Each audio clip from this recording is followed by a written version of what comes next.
Olá, gente querida, gente amada.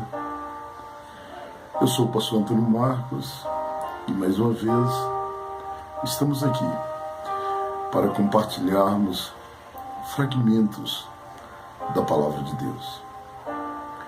Dessa feita, eu quero conversar com vocês sobre aquilo que Paulo escreveu aos Efésios, no capítulo 2 e no versículo 8. Paulo disse assim: pela graça sois salvos, mediante a fé, e isto não vem de vós, é dom de Deus. Esse texto talvez está entre uma das maiores pérolas da soteriologia bíblica no Novo Testamento. Esse texto simplifica a compreensão do que é o plano de salvação de Deus através de Cristo. Esse texto disse que a nossa salvação foi mediante a graça, ou pela graça sois salvos. E a pergunta que se faz é: salvo de quê? Salvo por quê? Salvo para quem? Salvo para quê? Vamos lembrar que, conforme o Gênesis, o homem que Deus criou, a sua imagem e semelhança, a aferição exata do seu amor perfeito, o homem que Deus criou com o propósito de ser o regente, de ser o gestor, de ser o governante mor de toda a criação aqui no planeta Terra. Esse homem, devido ao pecado, ele veio conhecer limitações. Esse homem tornou-se limitado. Não é por menos que alguém no século passado disse que o que nós usamos do nosso raciocínio, da nossa sabedoria, do nosso conhecimento, é o mínimo. O pecado limitou o homem de tal forma, tornando ele limitado e vulnerável à morte. Uma vez que o pecado limitou esse homem e a morte tornou-se como consequência, não é por menos que o próprio apóstolo Paulo diz que o salário do pecado é a morte. Porém, o dom gratuito de Deus é a vida eterna por meio de Cristo Jesus. Quando Paulo escreve aos Efésios dizendo: pela graça sois salvos, a palavra graça ela é definida como um favor imerecido. Em outras palavras, nós não merecíamos a salvação. O nosso pai, Adão, ele pecou num corpo perfeito. Mas a salvação de Deus se manifesta porque Deus é justo e a justiça de Deus se manifesta dando oportunidade de salvação para os descendentes de Adão, para os descendentes de Eva, proporcionando para eles um destino diferenciado daqueles que herdaram a herança do pecado, que foram os nossos pais. Pela graça sois salvos. Se a salvação é um favor imerecido, nós não merecíamos. Não é por menos que o texto bíblico, principalmente o Novo Testamento, durante o ministério de Jesus, uma palavra ganha muito sentido. Essa palavra chama-se misericórdia. A palavra misericórdia ela é uma palavra composta.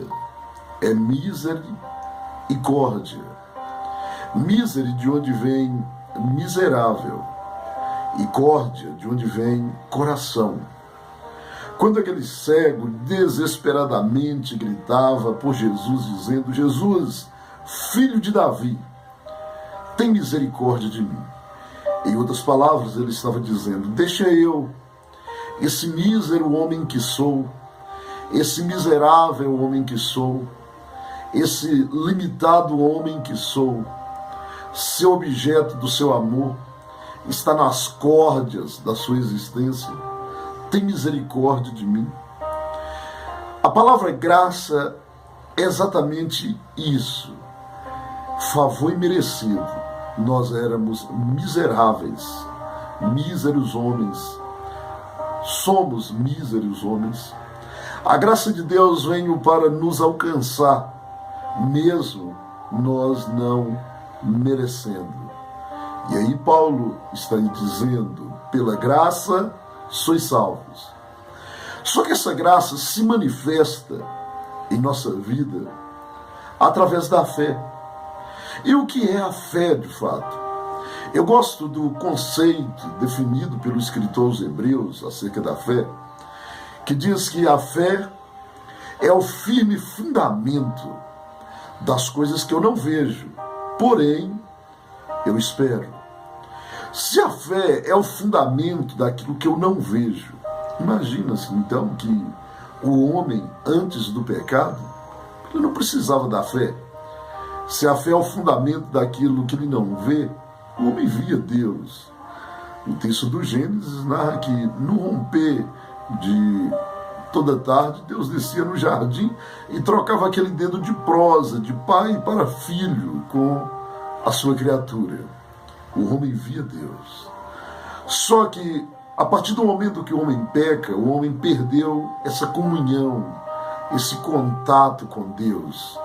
Os nossos pecados criaram separação entre nós e o nosso Deus. Aí Deus nos outorga a fé. A fé, então, torna-se o fundamento das coisas que eu não posso ver. Queridos, há tanta coisa que eu não vejo, porém eu não posso negar que não existe. Talvez a frase mais idiota que se pode ouvir no dia a dia é alguém dizendo: eu só acredito naquilo que eu vejo. Se eu não vejo, ora, não existe. Há tanta coisa que eu não vejo, que esses olhos tão limitados, que eu dependo de lente para me enxergar, dependo do óculos para ampliar, né, a minha visão. E a pessoa usa essa frase idiota, dizendo: eu só acredito naquele que vejo. Então, o fato de eu não ver, de eu não enxergar o oxigênio, quer dizer que ele não existe.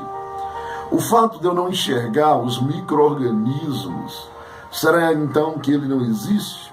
Retira esse oxigênio, que você vai ver o resultado.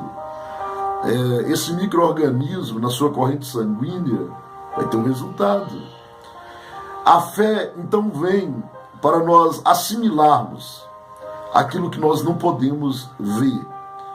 O pecado impediu-nos de ver Deus. Pela graça sois salvos, mediante a fé. Deus, então, na plenitude dos tempos, ele envia o seu Filho.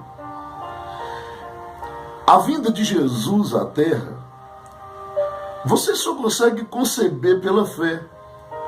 O Deus criador de todas as coisas, se humanizando através de Cristo, Deus se tornando homem, não é por menos que um dos nomes que define Jesus é Emanuel, Deus conosco, é Deus entre nós.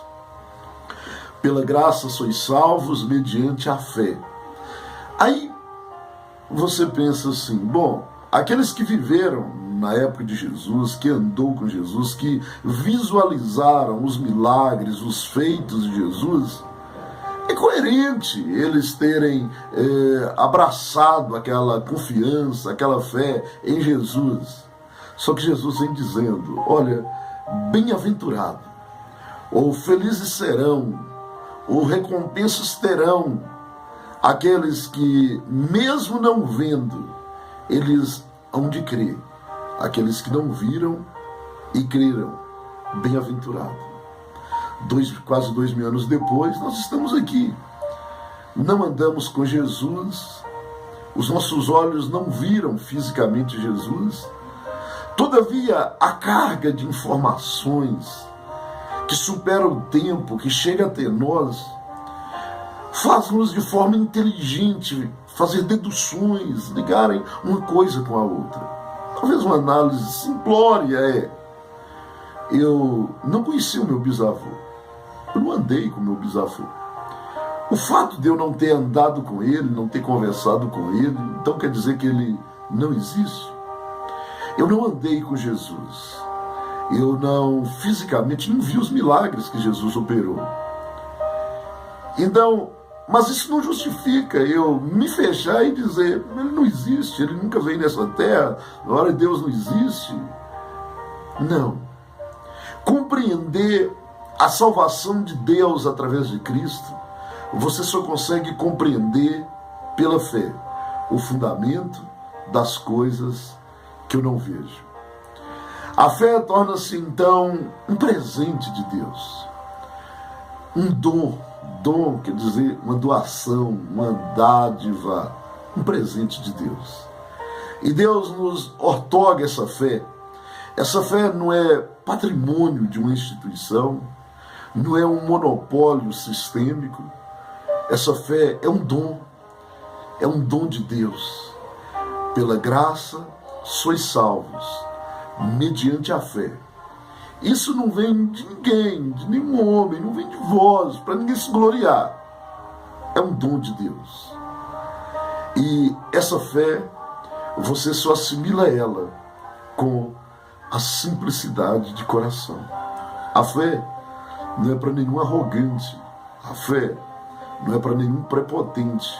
A fé não é para nenhum egoísta. A fé é para os humildes. Se você quer obter a salvação de Deus através de Cristo, seja humilde. Reconheça que você é limitado, que é um mísero homem, que os bens que você agregou nada significarão. Porque o dia que você chegar no limite terminal da vida, nesse limite terminal da vida não há ciência, não há razão, não tem sexo, não tem cor. Nesse limite terminal da vida não existe cartão de crédito. Nesse limite terminal da vida não há bônus, não há marco, não há iene, não há real, não há dólar, não há petrodólar. Quando você chegar no limite terminal da vida, tudo que existe é a grandeza de Deus, a beleza de Cristo Jesus, porque o resto é uma crua realidade da morte de toda a carne. Então, a salvação é pela graça. Essa salvação, você recebe ela pela fé. Essa salvação não é produto de uma religião, não é produto de um sistema. A salvação não é um monopólio das Assembleias de Deus, da Cristã do Brasil, das Testemunhas de Jeová, das igrejas batistas. Não. A salvação é um dom de Deus, é um presente, é uma dádiva de Deus. Se você quer ser salvo, confie em Jesus, crê no Senhor Jesus e será salvo tu e a tua casa. E como vem essa fé? A fé vem pelo ouvir, e o ouvir a palavra de Deus. E a palavra de Deus é muito mais do que um livro que está em minhas mãos. A palavra de Deus, ela é viva. A palavra de Deus é Jesus. João, capítulo 1, versículo 1, diz que no princípio ele era a palavra.